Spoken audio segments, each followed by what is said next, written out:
Luego de haber llenado los datos de la columna C y de la columna D, se procede a exportar los dos datos a MATLAB. En la línea 9 y en la línea 10 lo único que se tiene es el numerador y el denominador de la función de transferencia. En la línea 11 lo que se hace es hallar la magnitud, la fase y la frecuencia angular, pero calculada por MATLAB de la función de transferencia, con el objetivo de ser comparado con los datos que se sacaron del laboratorio. De la línea 13 a la 18 lo único que se hace es exportar los datos de la tabla que se generó en Excel. De la línea 20 a la 23, con los datos exportados de la tabla de Excel, se halla la magnitud, la fase y la frecuencia angular.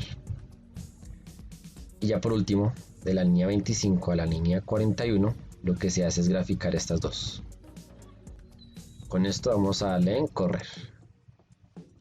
Y ese sería el resultado. Aquí tenemos la magnitud en decibeles y aquí tenemos el desfase en grados. Vemos que es muy igualita. Ahora para el segundo circuito, lo primero será hallar la función de transferencia a partir de este gráfico de magnitud.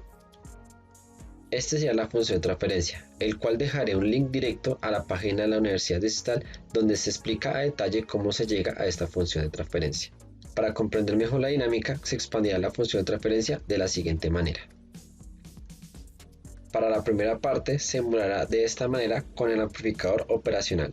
Nótese que la fuente de voltaje a la salida del primer amplificador se tiene un derivador y de la salida del segundo amplificador se tiene un integrador. Con esto, para conseguir estas frecuencias de corte se va a contar con estos valores de resistencias y capacitores, para así tener la primera parte de la función de transferencia como esta. En la segunda parte, al ser igual a la primera, se tendrá el mismo diseño y los mismos valores de resistencias y capacitores. Para la tercera parte se va a tener este diseño y estos valores de resistencia y capacitores, y queda como resultado esta función de transferencia, teniendo como resultado final este valor de la función de transferencia. Este sería el ejemplo para 2 Hz y este para 20 Hz, para 200 Hz y por último para 2 kHz. Y del mismo modo se va a llenar de la siguiente tabla el pico máximo de la señal de salida y el delta de tiempo.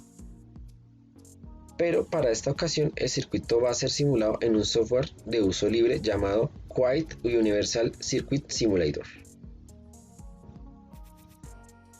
Estando en el simulador, este sería el espacio de trabajo de este programa gratuito. Para el circuito se tiene estos amplificadores y estas resistencias y capacitores.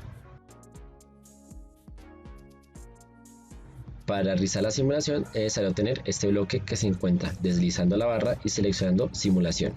Allí se escoge el de transitoria. Se inicia el ejemplo con una frecuencia de 8 Hz, con el fin de no hacer extenso el video.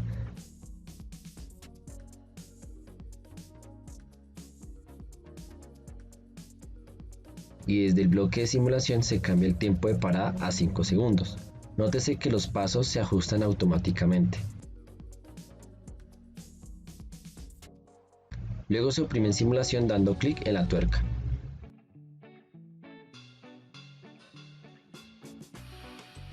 Con clic derecho se escoge en editar propiedades y se cambia manualmente la ventana para solo observar las últimas oscilaciones. Y por último se mide el pico máximo de la señal de entrada y la de salida.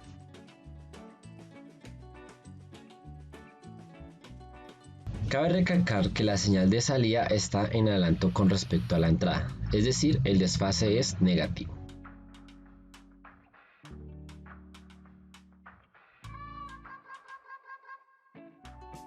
Se aumenta una década más a 80 Hz, se cambia el tiempo de parada a 0.5 segundos y se da en simular.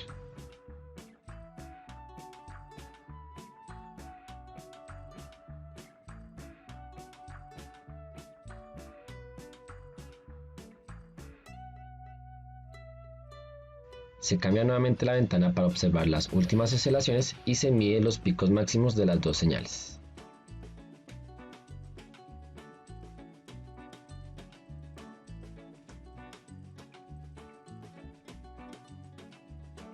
Aquí la señal de salida está en atraso con respecto a la entrada, por tanto el desfase es positivo.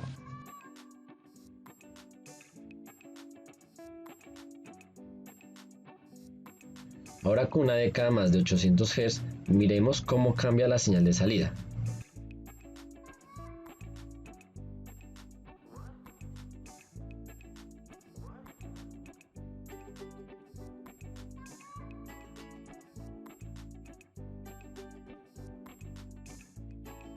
Se observa que la señal de salida empieza a ser más grande que la de entrada.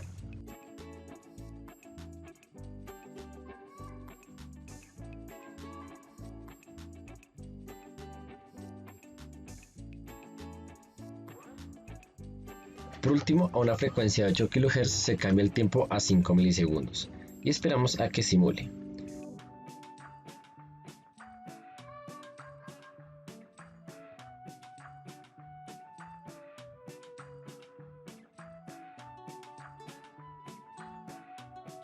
Cuando se mide el pico máximo de la señal de salida, se puede ver que es el doble de la señal de entrada, que corresponde aproximadamente a los 6 decibeles deseados. Y la señal de salida está nuevamente en atraso con respecto a la de entrada, por tanto el desfase es positivo. Luego de tener toda la tabla llena, se procede a generar el código en MATLAB. En este caso se tiene la línea 5 a la línea 14, exportar los datos generados por la tabla en Excel. Y de la línea 16 a la línea 22 se halla el bode generado por MATLAB. Y por último, de la línea 24 a la línea 38, lo que se hace es graficar estas dos, al igual que en la anterior bode. Se procede a darle en correr y ese sería el resultado. Vemos que las dos son muy similares.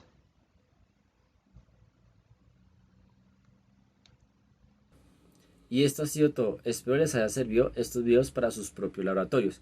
Y no olviden visitar la página de la Universidad Distrital para más contenido de la materia siguiendo el enlace que les dejaré en la descripción. Hasta pronto y mucha suerte.